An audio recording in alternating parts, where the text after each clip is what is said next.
Record. All right, hey team. So I'm super excited. It's our Thursday night call. It's different than Sunday, and there is so many people on this team, or on this call. This is more than we've ever had, which is amazing. You just wanted to come see my new glasses, didn't you? Fresh out of the case 4 hours ago. Anyways, so like any team call, let's start off with a recognition. I will post in the team page the recognition. But congratulations to the top 5 coaches this week. Brittany Russo/Wood, you were the #1 coach this week. Congratulations. Jennifer Gravener, I just got to put your name on the list every single week. You've been on it every week, so great job. Brody, great job. Lindsay Bakke and Rachel Houston. So great job this week, coaches. You were the top 5 coaches of the team. Yay, you guys are rocking it. Congratulations to Emily Albrigo and Brittany, who have gotten their spot for Success Club 5. Well, Emily's at Success Club 10, Brittany's at Success Club 7. So great job. Some of you are so close, so keep going at it. Emily and I got to sit on a call with Carl right before this, so it's been like one heck of a day. And you saw me post in the group, he wants all of you to get Success Club 5. He says there's no reason for you not to get it, and he expects every single one of you to get it. That came from him. He told me to tell you guys, so I'm telling you. We have a week and a half left. P90 comes out really soon, so you can start marketing that. Just keep pushing. Don't give up. So tonight we have a guest coach. You guys have seen me post his videos in the Coach Basics. Yes, Caleb, I use your videos because they're amazing. I don't have time to do my own, and I'm not that creative. If you are not friends with him on Facebook or you haven't followed him, make sure you do. You get to see Sheila wagging her tail and awesome videos that he posts. He's just a great encourager. So I messaged him. I said, what do you want me to say? How do you want me to introduce you? And I'm going to read exactly what he said. I'll try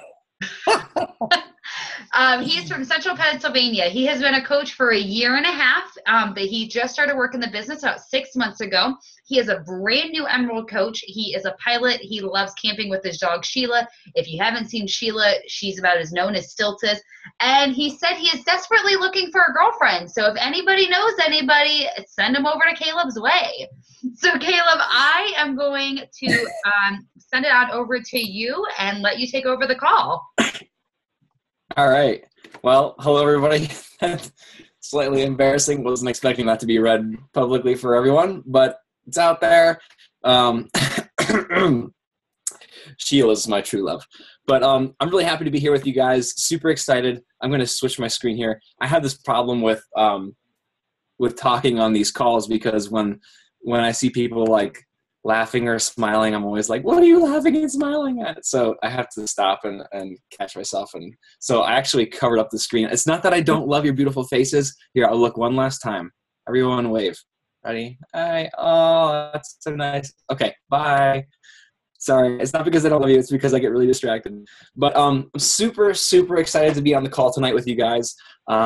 Really excited to have the opportunity to share with you guys, hopefully encourage you guys and gals. And I think I have something that might really help you guys. But before I start, I wanted to just sort of introduce myself a little bit more, like give you a little bit of my story and explain, where I came from and how I got started. And then we'll get into the call. I think you're going to enjoy the call though. It's going to hopefully get you guys back on track if you're off track, or get you motivated and encouraged, inspired to keep pushing through the rest of this month, and then make good things happen for the rest of the year. But first off, I'm Caleb. I'm Coach Caleb. I'm from Central Pennsylvania. I started P90X back in college. I was really, really unhealthy. I was a music dork. I was a music performance major. So I lived a really sedentary lifestyle, and I just kind of like sat around and practiced my trumpet all day, toot my own horn, and started having really bad health issues, mainly like my back and digestive system started getting crazy on me.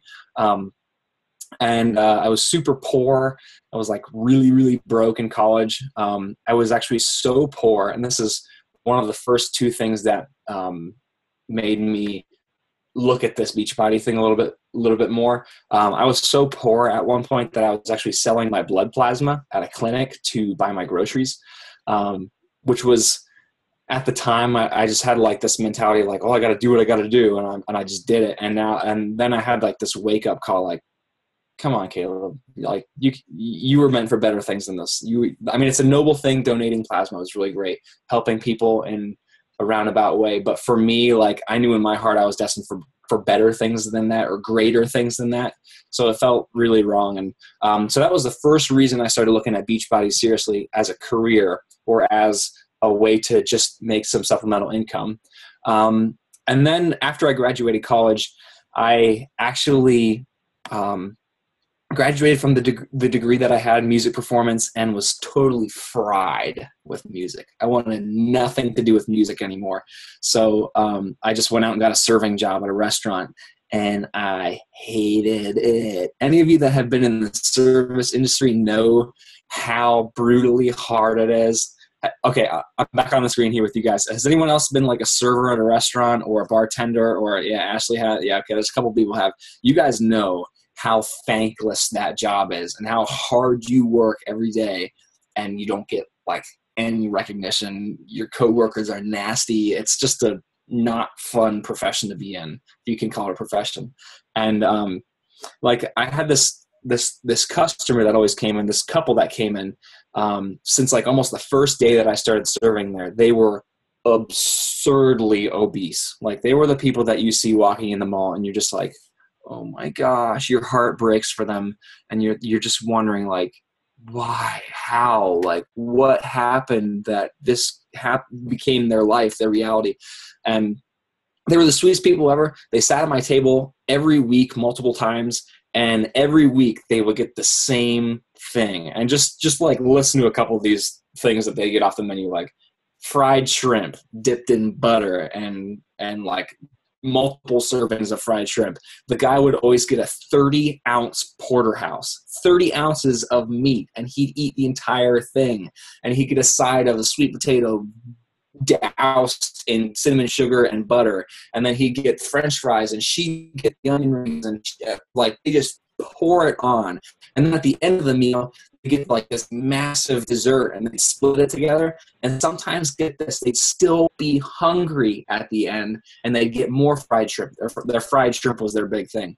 And for me, I didn't really think a whole lot about it. I was like, wow, they're really fat. That's a bummer, but I make good tips off of them. So I just kind of like blew it off, and I like had this really shallow mentality about these people that I was serving. And then the one week, the guy came in alone, and he looked pretty miserable, and he was sitting at the table, and we just made small talk. And then the next week he came in alone again, and the next week he was still alone, and the next week, and the next week. And it took me like 4 or 5 weeks to figure out that his wife was dead. Like, his wife had died of obesity related health issues. And it just like, it totally shook me up. It totally rattled me. And like, knowing that I was a direct part of, I know this sounds really dramatic to a lot of people, but it's like, this is how it affected me. Like, I literally felt like I helped feed her to death. And that just like broke my heart. And I remember going back into the kitchen and just sitting there in the kitchen, just thinking like, there's something better out there. There's something so much better for me than this. I don't know what it is. And then I remembered this opportunity, Beachbody. And I just decided, you know what, I'm going for this. And within a couple of weeks, or just like just 1 or 2 months, I was earning enough money from Beachbody to go full-time with Beachbody Coaching. And that has led me to talking to you guys on this call. And I'm absolutely honored to be here. But that's a little bit of my background, how I got started. Tonight's call is all about how to make it through the tough times. This business is tough. Really, like, the basics of it are easy. Like, it's easy to do this over and over and over again every day, but it gets tough, emotionally tough, mentally tough. Like, the tough people are the ones that make it in this business. There's not really any secrets. Like, everyone knows there's 3 vital behaviors. You can count them on one hand, 1, 2, 3. And if you can do those 3 vital behaviors every single day for 3 years, you're going to be a freaking rock star. You're going to be amazing. Everyone's going to like, you are so awesome. Tell us your secrets. And you'd be like, there is no secrets. And then, you hope that they get the point that they have to just do their 3 vital behaviors. But I want to talk about, I have 8 points for you guys tonight about how you can purposely stay positive through the rough times, purposely stay positive through the times where things slow down, or through the lost customers, or quitting coaches, or, you know, distractions in life that get you pulled away from your businesses. And the first thing I always think about when I'm going through a really tough time with my business and I'm starting to question, like, is this worth it? Like, why am I doing this? This is taking forever. The first thing I always remember is to be grateful. To be grateful for the opportunity that we have. And I know that sounds so simple, and so many people are like, oh, you're so ungrateful, or just be grateful for what you've been blessed with. But think about it. It's so easy to get distracted in the heat of the moment when we're building this business. It's so easy to forget what we have sitting right in front of us or behind us. But remember, you're a Beachbody coach. This opportunity that we're sitting in, this opportunity that's sitting right in front of our noses, is an opportunity to build a business that will earn you more money than a brain surgeon in a fraction amount of the time that it takes him to go through schooling to become a brain surgeon. Does that make sense to you guys? Like, this business, if you stick with it and you give it your all, 3 or 4 years, 5 years, 6 years max, and you don't have to work anymore. Like, be grateful for this opportunity right now, because it's an open call. There's no like, you have to have this experience. You have to do, you have to have this in your past. You have to be this kind of person. You have to have this kind of skin color. You have to have this kind of faith. You have to have this kind of, no, it's an open call opportunity, and it's ours. It's yours to take and run with. So be grateful for that. And don't forget what we have sitting in front of us. Number 2, set some goals. When times get rough and things are like looking shaky and you're just struggling, maybe it's because you haven't hit any goals recently. If you're Sheila, go lay down, please. If you're like stuck in mud, it might be because you've been running through the mud too long, and you need to like figure out something that's a victory. You need to make a little victory happen. So rather than setting these massive gargantuan goals of like, I'm going to be top coach, or I'm going to be the elite 10, or I am going to earn $1 million a year, or I'm going to do all these things. Those are great goals, and we need great goals. We need great big goals, but we also need little baby steps along the way. If you don't have baby steps along the way, you can't make those gigantic leaps, and it's really easy to get discouraged when those gigantic leaps don't happen right off the bat. I mean, so you need to break up your big leaps into tiny little baby steps. So that's one way. That's a second way that I like to stay on track when things are tough and I'm starting to feel discouraged. It's probably because I haven't really had a win in a long time. So set a tiny little goal for yourself, even like a daily goal. If you can hit your daily goal, it'll encourage you. It'll give you a sense of, hey, I'm getting something accomplished here, and it's giving me direction towards my big goals. Number 3, take care of yourself physically. And that's kind of like, well, duh, Caleb, we're Beachbody coaches. Be proof the products work. But I'm going to put a little different spin on it. Yes, do your workouts. Take care of yourself physically. Eat good foods. Do practice what we preach. But maybe, just maybe, you should skip a workout. Maybe you should go to the grocery store and get a tub of ice cream and eat it and have fun with it and relax and like just treat yourself every once in a while. Rest yourself and take care of yourselves physically. Work out, be consistent in that way. But sometimes like cheat, like take care of yourself, and it's physically and it's also mental. Like you have to give yourself a little nugget of just pure bliss every once in a while, or else you're just gonna like get discouraged and like, why am I doing this? I can't even enjoy like a cup of ice cream. So I encourage you guys to take a break every once in a while physically. Just put the workouts aside. Go for a walk if you have to do something physical. Go to KFC and get a bucket of fried chicken and go crazy. And God bless you for what's going to happen a couple hours later, but just relax and, eat crappy food if you want to. Just take care of yourself physically and take care of yourself physically sometimes. It's still an opportunity to teach people. It's still an opportunity to lead people. You can tell people the exact same thing, like, hey, I'm a Beachbody coach. I work out almost every single day, and I give it my all every single day, and I'm getting great results every single day. But you know what?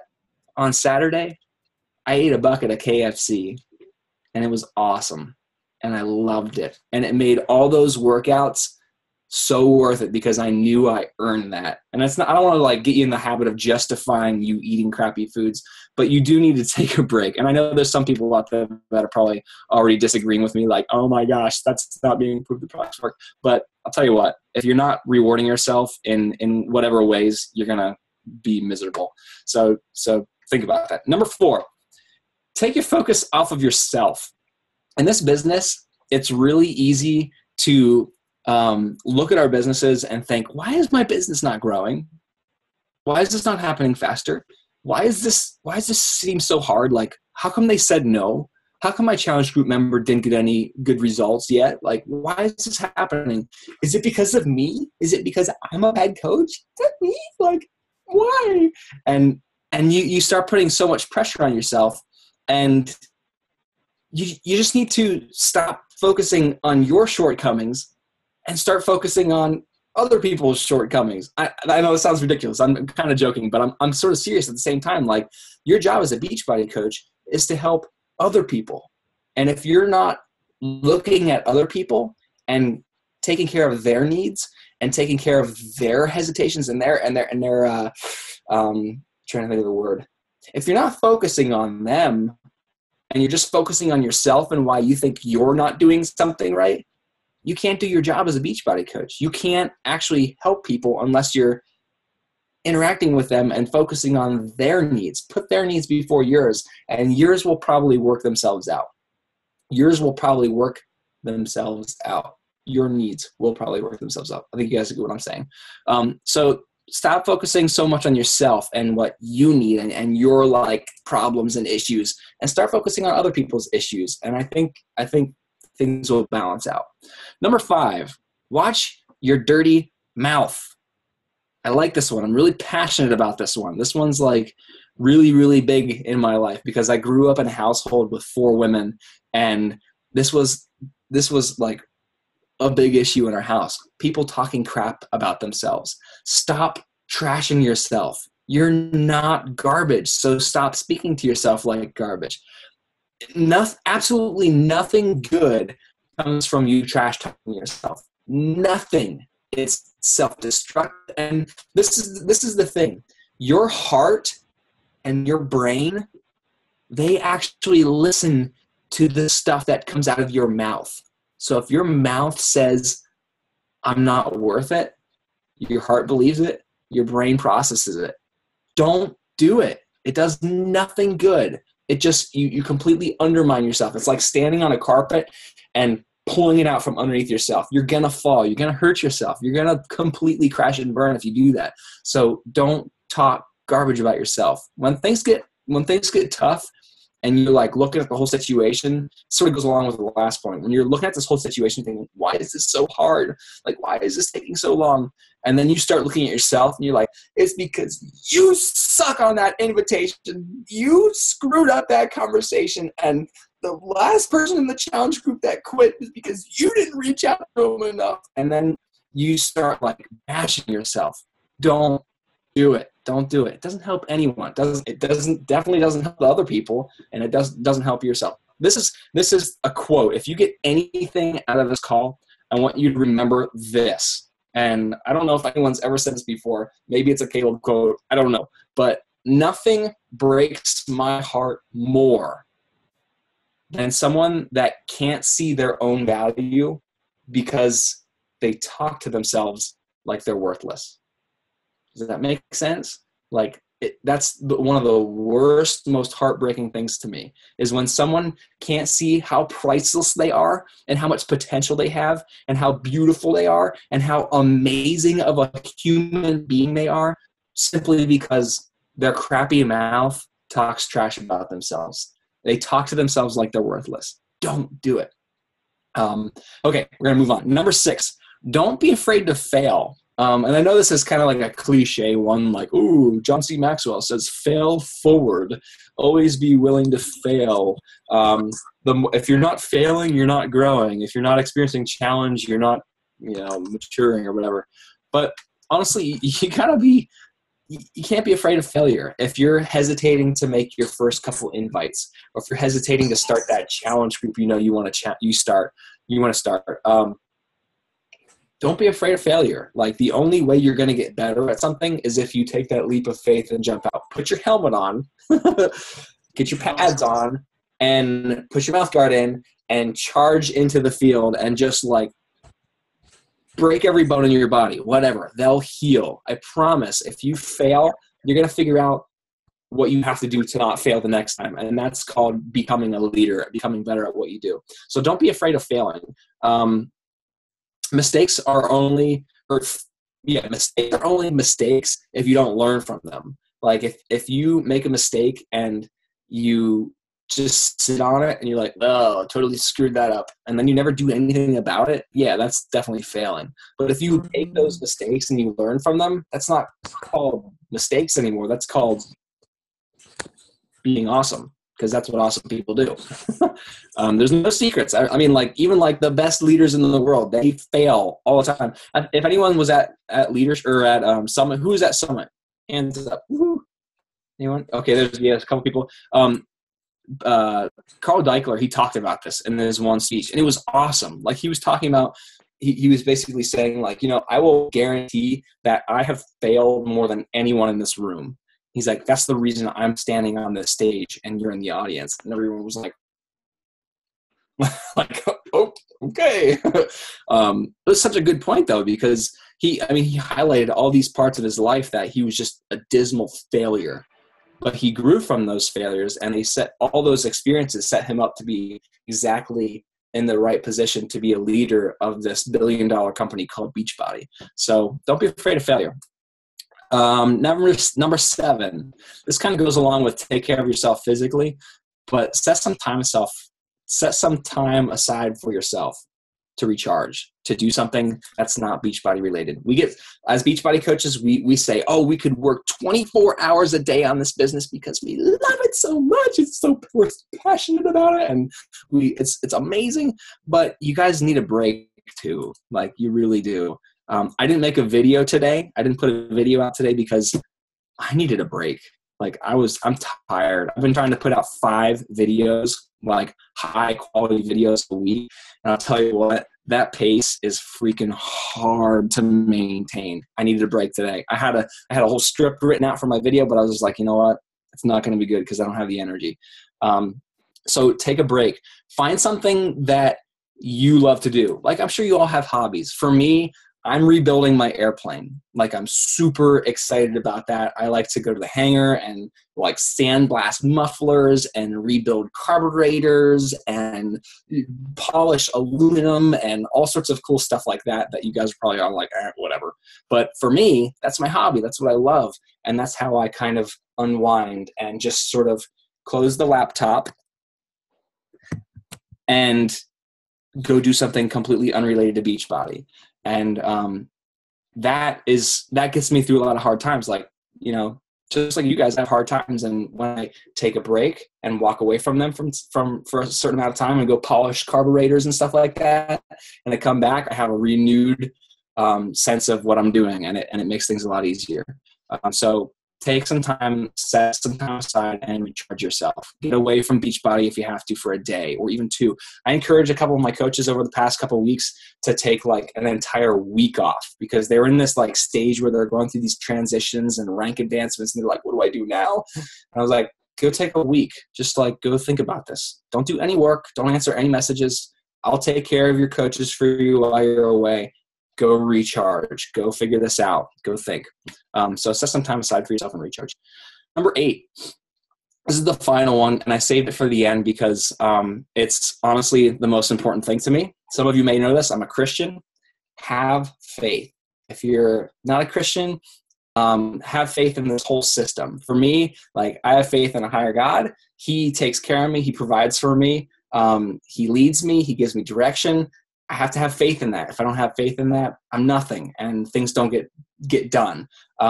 If you don't have that kind of faith, like, have faith in the system. Have faith in the fact that Beachbody coaches, they come into this business, they struggle for 4 or 5 years, and then the struggle's over. Like, they put their time in, they made their sacrifices, and things are awesome. I mean, if you put your time in with this, like I said in the beginning, don't take this opportunity for granted. You put your 4 or 5 years in, you're going to be doing pretty doggone well for yourself. So have faith in that if you're doing the things you need to do as a Beachbody coach, it's going to work out. It just takes time and consistency. So have faith in that. But that's kind of it. Like, those are sort of my tips that I always go back to when I'm struggling, when I have really hard time with my business, or when I'm like in a low spot. We all go through these emotional little highs and lows. Like, one week we'll be like, oh my gosh, I had 1,500 PV. It was the coolest week ever. And then the next week you're like, I had 90 PV. What happened? And all the wind just goes out of your sails. So think about these tips. The next time you're in one of those spots, have faith. Set some time aside for yourself to recharge if you need to get away from it all. Don't be afraid of failure. Like, maybe you just need to take a big risk, and you're stuck in this mud puddle because you're not taking any risk, and you just need to be like, all right, I'm going for it. Take the clothes off and rock and roll, and take a chance. Don't be afraid to fail. Watch your mouth. Maybe you're in this crappy, low emotional spot because you've been talking garbage to yourself. It doesn't help anything. Stop. Don't do it. That sounded weird. Don't do it. Number 4, take the focus off of yourself. Stop focusing on yourself and start putting the focus on the people you're trying to help. I think once you see them achieve their goals because you have focus on them, you're going to find a huge sense of joy. When you see someone reach their goals, it's just like, even if you're in this business just for financial gain, or even if you're like, you like the programs, but you're not really like super into the whole fitness thing, and you're like, I'm doing this because I want to like have the financial freedom in the future, and the health and fitness is just part of it naturally. Even if that's the case, when you are actually part of helping someone achieve an amazing life transformation, it's awesome. It's such a good feeling. And if you haven't experienced that yet, keep going until you experience that, and you will never quit. I promise. So take the focus off yourself and put it on other people. Take care of yourself physically. Eat a bucket of fried chicken if you want to. Don't go crazy, but indulge every once in a while. You're going to go crazy mentally if you don't. Set some goals for yourself. Big goals are great, but break them down into little things. Give yourself victories every once in a while. If you don't have the victory and the sense of achievement, you're gonna like sputter out. Your engine's you're gonna just, why, this isn't worth it. And the first one is just be grateful for this opportunity. Like, even when like none of those other tips work, and you're just like, oh, why is this so hard? It's hard because the opportunity is so powerful. And if it was easy, everybody would be millionaires running around. Okay. It's not easy for a reason. This opportunity is ridiculously packed with potential.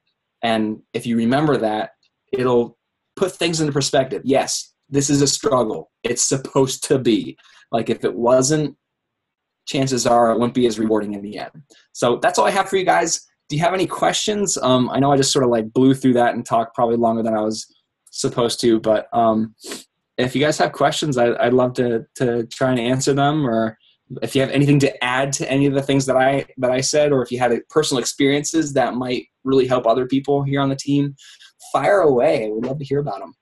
Ashley, you can moderate, or yeah, we'll see. They're usually crickets at the end of our call, so I'm hoping somebody will chat away. So yeah, guys, this is a great opportunity. So if you have anything you want to add, any questions, anything, please speak up. Don't be afraid. Do you have any advice on time management? Time management, schedule your day. Yep. Are you a full-time coach or are you a part-time coach? Part-time. I work full-time, so it's really hard. Okay, so it's even more important. Well, I think it's equally important. When you go full-time with coaching, it's kind of like you have all this time, you're like, oh, freedom, but then you get nothing done because you're just like, oh, I'll just get on Facebook all day. Yeah. But with you, like, it's important. Like when you come home from your day at work, like if you know your days, and if you think about it mentally, like my day's not over yet. Like I'm not done working yet. And you go straight to your Beachbody business. Don't procrastinate. Don't come home, look at your schedule, be like, okay, for the next hour, I'm doing invites. For the next hour after that, I'm doing whatever. For the next 15 minutes after that, this is my next thing. And don't go to sleep until your day's done. Plan it out ahead of time, and I think you'll be a lot more efficient. And it's kind of a mental battle. It's kind of a mental battle. Like you can write that schedule out and have it perfect, but it's up to you to stick to it. It's just a matter of I'll never be able to sleep then. Yeah, I hear you. But yeah, it's kind of, you have to remember in those moments where you're like, oh, I just got home from work. I don't want to do this. Is it worth it 4 years from now when you're out of a job that you're working full time at now and you don't need to ever think about that again? Or in 4 years, if you don't do the work and you don't schedule your day out and you don't manage your time and you're still stuck at your other job that you might not like, will you think back to that time when Caleb said you need to stick to it? And it's one of those things. Cool, thank you. All right, guys, don't be shy now. Okay, I have something. Sure. Do you feel like people watch what you eat, like they watch like under a magnifying glass? And if so, like how do you handle that? I feel like people are constantly like judging me like by what I eat, like when I'm at work or like when I'm drinking. And I try to tell them like I'm not perfect, but it's super annoying to me because I'm where I want to be and I wish they would just back off me, Mm-hmm. Yeah. Yeah, I've had that too. After church on Sundays, me and my young adults group, we always go out to eat. And there's like 20 of us. We always go to Applebee's, and Sundays I go crazy. Sundays are my cheat days, and they always see me on. They always see me on Sunday cheating hardcore, like ice cream and fried stuff and chicken fingers, and they're like, oh, Beachbody coach is at it again. And I'm always like, hey, Sundays are my cheat day. I'm human. Like I go to town on Sundays, folks. So like judge away. The rest of the week when you don't see me, I'm working my tail off.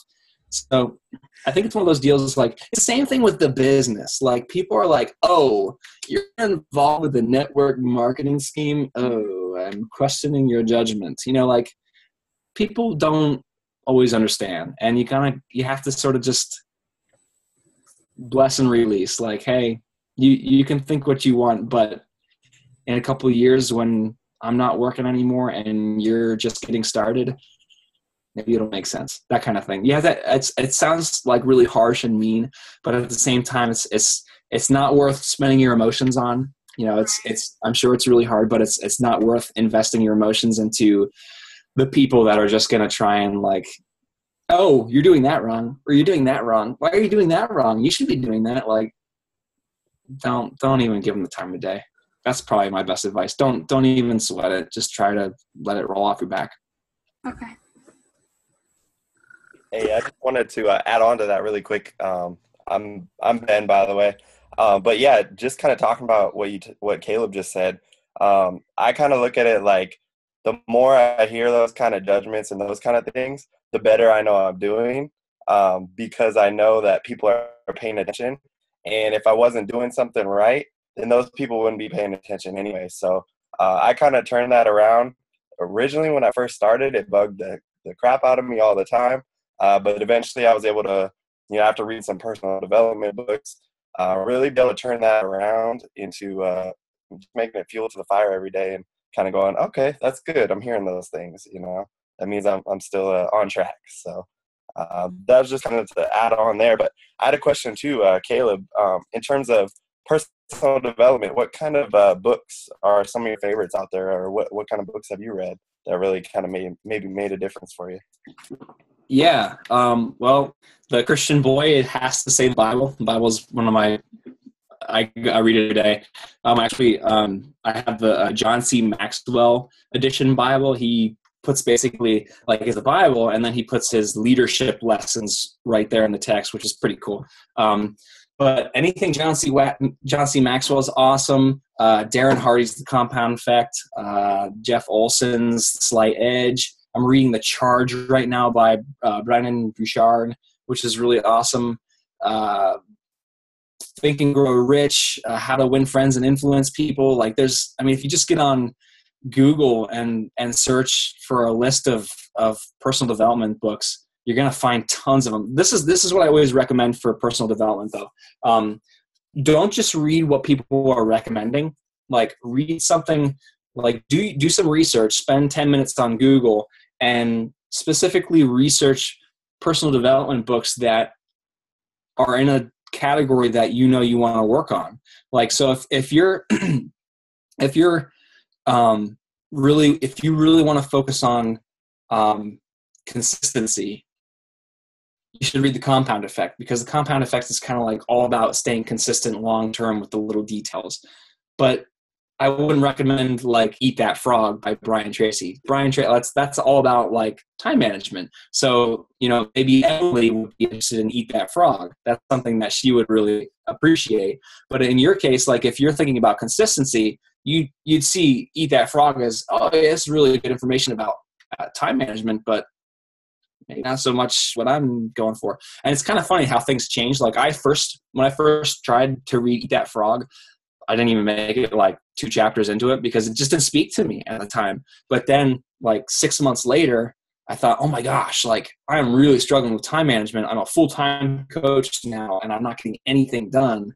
Maybe I should go back to that book. And I read it and I devoured it, and it was amazing. So think about like what topics you want to work on, like inviting or conversation skills or confidence or leading a team or growing a team or time management or whatever the topic is, and then get out there and find the books that address those topics. I think that's the best approach for picking your personal development. I usually hesitate to recommend personal development books for people unless I know what they want to work on. If I know what they want to work on, then I'll make a suggestion. But I'm always hesitant to be like, well, you've got to read Eat That Frog because it's going to change your life, because it might not.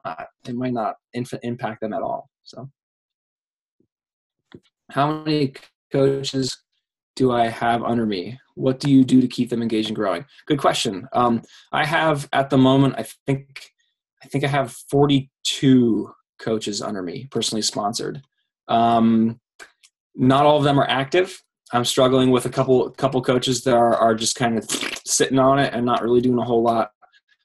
So I'm trying to keep them engaged, but it's a struggle for, I think, every leader out there. It's not just, Lindsay Matway, I'm sure, has probably about 1,000 inactive coaches underneath her. She's got like 50,000 coaches on her team or whatever, but I'm sure she has a buttload of inactive coaches. Keeping them engaged, phone conversations. Get on the phone, talk to them regularly, schedule a weekly call, and stay consistent with that. Even when you're like really thinking you don't want to have that call with that person because it's the same thing every single week, make the call anyway. Do your best to have conversations regularly. Keep in touch and keep pushing each other and keep asking questions. Do whatever you can to encourage and build up your coaches. And this is a big one. Recognize them. Like if you see them doing something, recognize that achievement. If you see they got one Success Club point, cheer them on. Be like, oh my gosh, you're almost to 2 Success Club points. You're 1 away. Like, get them really excited about that. Give them the recognition that will get them excited. And, oh my gosh, he noticed I'm doing something right. This is so exciting. I love being a coach. You know, like give them recognition that they deserve. And I think you'll find that they're more engaged. I hope that answered the question. I think I have 42 or 43 coaches under me right now. But the best thing that I found to keep people engaged and active and, you know, with it is to just regularly communicate. You know, don't expect people to just figure it all out on their own, because they need your guidance. You're the leader. You got to guide them. It's like sheep. They need a shepherd. I got a question for you, Caleb. One of my coaches is in bed with her daughter, so she can't like take herself off mute or she'll wake up her daughter. She wants to know, what's your best advice for dealing with price objections? Price objections. I just made a video about that. Did anyone see it? I thought you did. Yeah, I think everyone, make a note. Everyone write this down. Go find that video after this call. It's, I think, honestly, one of my better training videos that I put together. But I'll kind of recap it right now for you. If you're getting price objections, I think price objections come from one thing. Money objections, price objections. I don't have enough money. I can't afford that right now. That's not in the budget. It's not in their budget. They can't afford it. They don't have the money for it because they don't see the value of it. And that's your fault. That's your job as the coach, is to communicate the value of what you're offering them. And if they don't get that, if they don't sense the value, they're actually saying, you know, I see what you're offering me right now, and I could come up with the money for it if I wanted to, but I don't think it's worth it. That's what they're actually saying to you. It's your job as the coach to show them the priceless value of what you're offering, the priceless value of your support, what they're going to actually get when they purchase Shakeology, what they're going to actually get in the challenge pack, what they're actually going to get from your challenge groups and your support and everything. And if you take the time to go through all of those details and explain everything they're getting and how, not just what they're getting in a box, but what they're actually going to experience in their life and how it's going to make their life better and how it's going to improve their life and how it's going to help them hit those big goals they've always dreamed of hitting, they'll be so freaking excited about it, double if they had to. So, there's always going to be people that are just like, nah, I can't find it, nah. And they don't even want to hear what you have to say. You have to just let those people go. I mean, they have sticks up their butt. Yeah, just go. Okay, thanks. Have a good one. But there's, like, the majority of the time, if you're getting price objections, it's because you need to focus more on creating genuine value in their minds and in their eyes, and show them what they'd be missing out on if they didn't spend their money on it. Good question, though. Ask, when you have like challengers, do you have a kind of even mix between male and female? Because I'm mostly targeting female, and I feel like that's preference, but I feel like I'm really 50% of, all these males that I know I'm not targeting, and I feel like I should try to do that. I just didn't know what your experiences are, if you work more with men or if you actually end up working more with women. I would say 99% of my customers are women. I think Beachbody is a very female. Yeah, Benjamin's like, yep. Preach, brother. 99%. I would say 99% of my clients and my challenge group members are women. I don't know. I don't have an explanation for that. I think I honestly get more men just because I'm a guy myself, like, than most women do. But I don't know how to answer that one. I think, like, if you were at Summit and you saw the elite top 10, woman, Scotty Hobbs, woman, like, it was all women up there except for like one dude. So, we need more brothers. But, thanks. Yeah, I don't even know if it's a matter of targeting though. I think it's. I hope this doesn't come across as like an excuse or something, or like a weird thing, but like, I just think women accept Beachbody more than men do. I think and that's not like a negative thing or anything. I just think maybe it's guys are like too cocky and arrogant, or they think it's, like Richard Simmons or something. I don't know. Like, I feel okay. I'm not muted. So I have a few men that I do know who do use Beachbody products, but they're not the type that they don't want accountability. They don't want a group. And I feel like maybe it's because the accountability that the women really like that and want that, and that's such a draw for them that guys are kind of like, whatever. I don't care. I'm just going to do it. Yeah. I don't know. Maybe. I don't know. I can relate to it though, because like when my coach was inviting me to become a coach and join his challenge group, it took me 3 years. 3 years. So that's another thing for you guys. If you're inviting someone and they're saying no, and they're like, I'll think about it. No.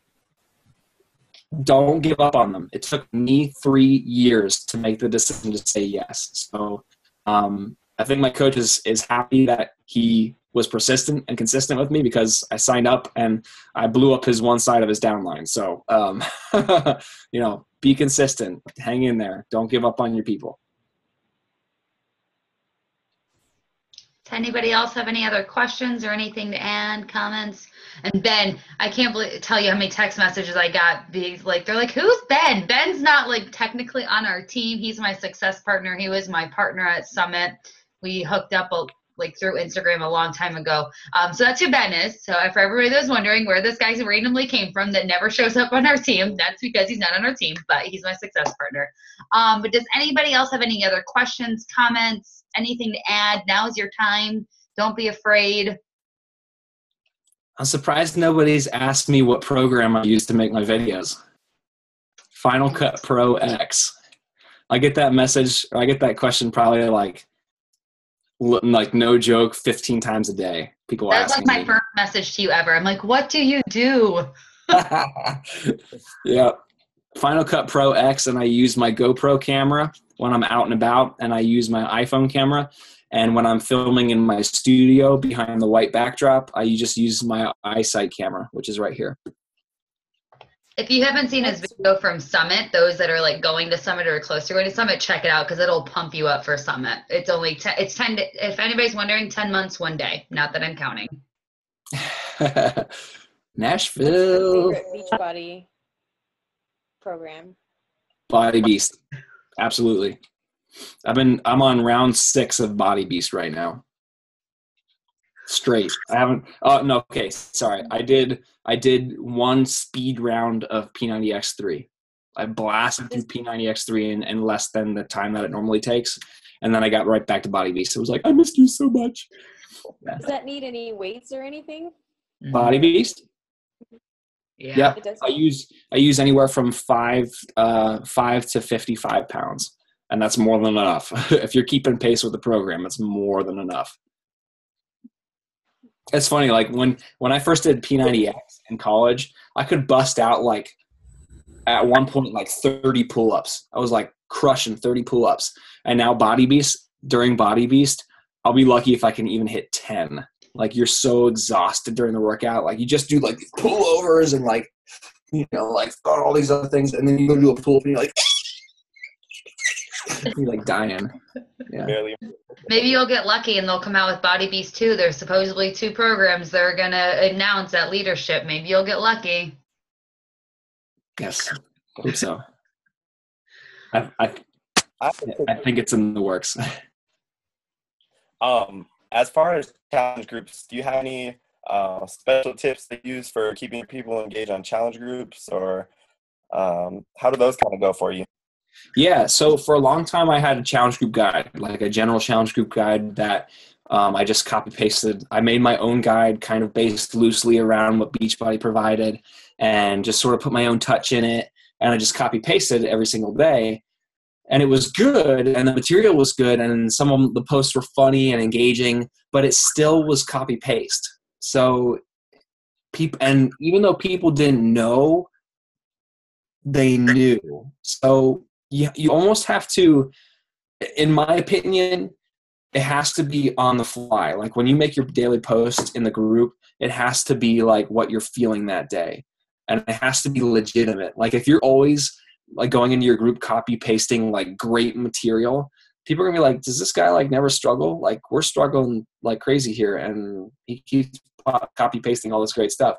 Be real. Like just interact with the group members like you expect them to interact with each other. You know, make posts in the group just like you would expect them to make posts. One thing that I find, like, if a challenge group gets started and there's 15 people in it or 5 people in it or whatever, and it just kind of like peters out at one point, I like to do a little mini competition. Like, I make 3-point rules, or like a system where, like, okay, if you post a workout picture, you get 1 point. If you post a picture of your Shakeology next to your meal, you get 2 points. If you post a video, you get 3 points. And at the end of 2 weeks, we're going to tally up the points, and I'll send out an iTunes gift card for you guys as a reward for the top 3 people or whatever. And almost always that gets people fired up. That gets people posting, and then they kind of like build that momentum, and that continues them for the rest of the time. But the other thing is just communicate with them publicly, like, interact with them on the page, and also go behind the scenes and say, like, you know, hey, I'm super proud of you and what you're doing in the group. Like, keep it up, encourage them, you know, coach them, and make that effort. Challenge groups take a lot of time. Challenge groups take time and effort. I'll tell you what, they are new coach incubators, and they really, that's where the magic happens. That's when you're coach, that's where you coach people in challenge groups. So make sure you're giving them lots of attention and investing into your people in challenge groups. Awesome. Thank you. Yep. All right. Does anyone else, I can't talk. Does anybody else have anything they want to ask or speak now or forever regret it? Okay. I have one more thing. Yeah. So I've seen some of your training videos. They're definitely entertaining. I guess that's probably like your signature, which is what catches people's attention. But before you started doing the training videos, what kind of videos were you doing? What did you start out doing? I have all of my videos still on my YouTube channel. If you go back all the way to the beginning, you can see what they used to be. Yeah. I'll tell you what, that brings up a really great point. When you're trying to brand yourself and you're trying to think, okay, what's my niche, or what am I going to give to the Beachbody community? That doesn't always just like, oh, I got it. I'm going to be in front of a white screen. I'm going to have all these cool like sound effects. I'm going to be like really quick, fast-paced videos. Like, it doesn't come to you overnight like that. It's not a fast process. So sometimes, like when you first start out, you might be asking that question. It took me 1.5 years almost to figure that out. Like, I just recently started making videos the way I make them, and they're a smash hit. Like, everyone loves them. But it took me a long time to really figure that out, and to figure out like what my style was. And it very gradually progressed from one thing to the next and the next. And then the next time I got a couple more lights and it added a little bit more. And the next video I did, I put a white backdrop behind me. And then the next couple of videos later, I started editing just a little bit differently. And then the next video, I put epiceveryrep.com in the corner, and it just very gradually progressed into, what I've become today. And I'm still progressing. I'm still adding things and learning things. But yeah, I'm completely not the same coach that I was when I first started. And I hope that I'm completely different coach and person and leader a year from now. Because if I'm exactly the way I am today, a year from now, that's kind of like me. That's like a stagnant puddle of water. That's bad. Stinks. So, that answer your question? Yeah, I guess, what were you talking about, like, when you first started making videos? I mean, now you're, like, training, so you're talking about training stuff.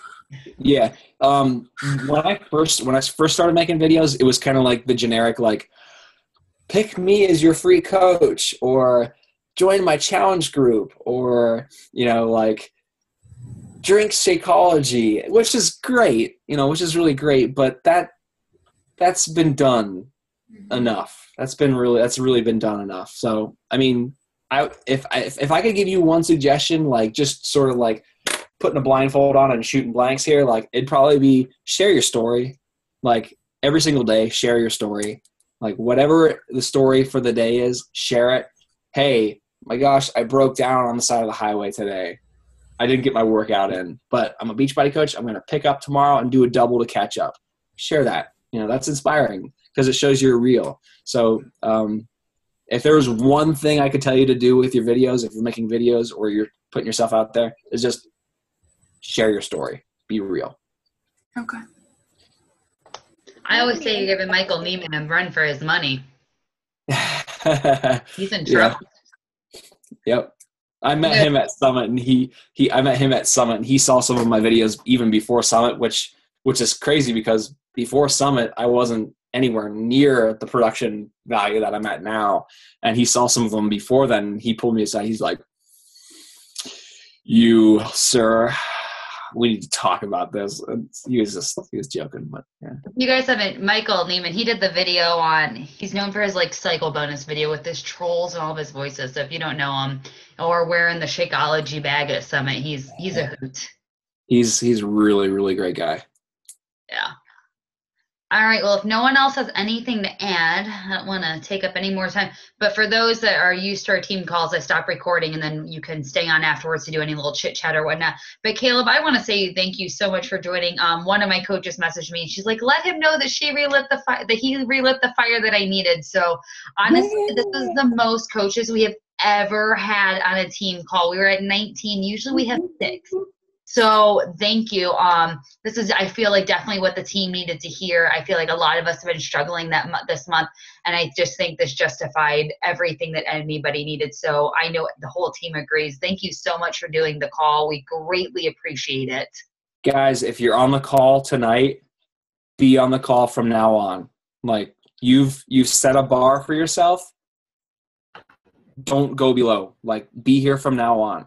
Like, the fact that you guys are here tonight proves that you guys want to be here. So maintain it. Now it's that mental battle of, okay, we're doing this. So keep going, keep staying consistent, be here on the call from now on. You guys won't grow unless you're making those sacrifices. So do it. And with that being said, team calls have officially been moved to Thursdays because evidently this works for us. Stephanie, I know you're happy. Sundays don't work for everybody, so we will move them to Thursdays. I will miss my Grey's Anatomy because I love you guys so much. I do not have DVR, but that's okay. So we will move them to Thursdays at 9 p.m. Eastern time because evidently this works for people, and I want to do what works for this team. So again, Caleb, thank you so much. We greatly appreciate it. You're welcome. Yeah.